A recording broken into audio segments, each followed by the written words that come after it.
মারপিট করো না প্লিজ।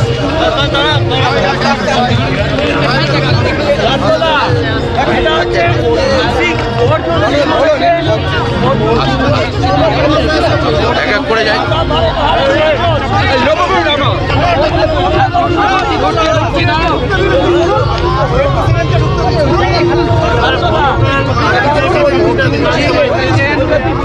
একজন একজন করে। হ্যাঁ, তিনি যদি বিধানসভায় থাকতেন তাহলে সেনাবাহিনী এবং দেশ বিরোধী মন্তব্য করার জন্য রাষ্ট্রপতি ফেলে পেটাতেন।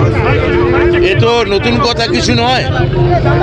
অর্জুন সিং এর মতো থার্ড গ্রেডের বিজেপি বাঙালি বা বাংলা ভাষা শুনলে মারতে আসবে, এ তো জানা কথা।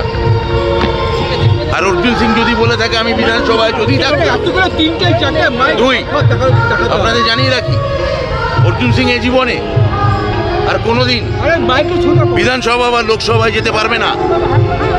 আজীবন ওকে যদি হয় বড়জোর কাউন্সিলর হয়ে কাটাতে হবে। বিধানসভায় যদি থাকতাম, বিধানসভায় ঢোকার স্বপ্ন, লোকসভায় ঢোকার স্বপ্ন অর্জুন সিং এর শেষ। তিন, যদি তাও বা অর্জুন সিং যুক্ত বিধানসভায় এবং যদি বাঙালি লোককে মারো বলে তেরে আসতো, ওখানে একটাই অ্যান্টিডোট হিসেবে যদি শুধুমাত্র ওর পাশের কেন্দ্র বিশপুরের সুবোধ অধিকারীকে দেখতো, তাহলে পবন পিতা বলুন, ওই পবন পুত্র বলুন, ল্যাজ গুটিয়ে কুঁই কুঁই করে হাত জোর করে বিধানসভা থেকে বেরিয়ে আবার নিজের ঘরে ঢুকে পড়ত। গোটা ভাটপাড়ার সমস্ত সেলুনের নাপিতেরা জানে অর্জুন সিংয়ের কানের কাছে ফিস ফিস করে একবার সুবোধ অধিকারী বলতে হয়, তাহলে ওর পাতা চুল খাড়া হয়ে যায় ভয়ে।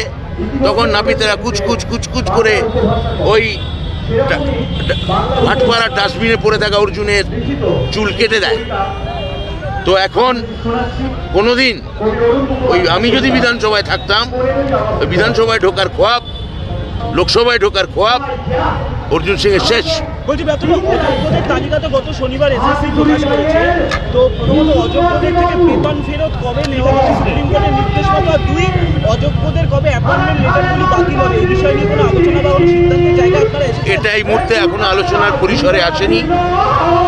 এখন গতকাল হাইকোর্ট যেমন নির্দেশ দিয়েছেন, তার আগে সুপ্রিম কোর্ট যেমন নির্দেশ দিয়েছেন, আমাদের পরীক্ষায় যেভাবে নেওয়ার তাকে নিশ্চিত করা এবং খুবই স্বচ্ছভাবে যাতে আমরা যোগ্যদের পাশে থাকতে পারি এবং এই পরীক্ষাকে নিশ্চিত করতে পারি, সেইটা দেখা। যেটা সুপ্রিম কোর্ট বলেছেন যে পরীক্ষার তারিখের দিকে কনসেন্ট্রেট করতে, সেইটাই আমরা করছি।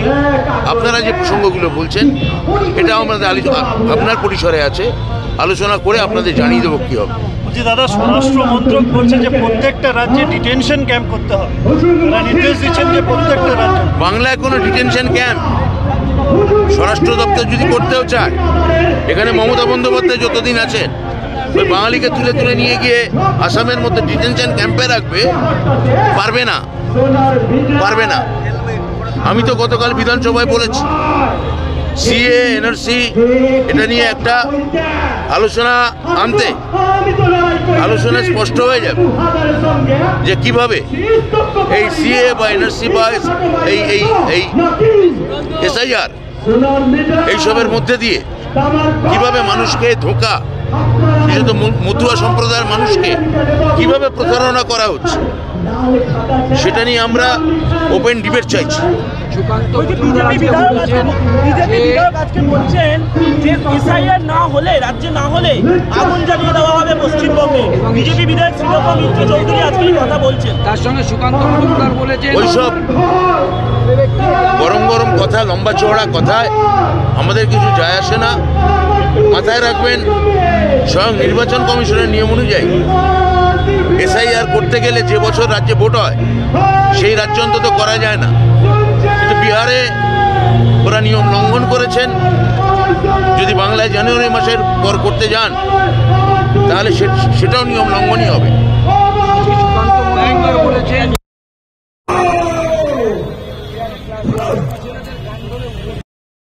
এবার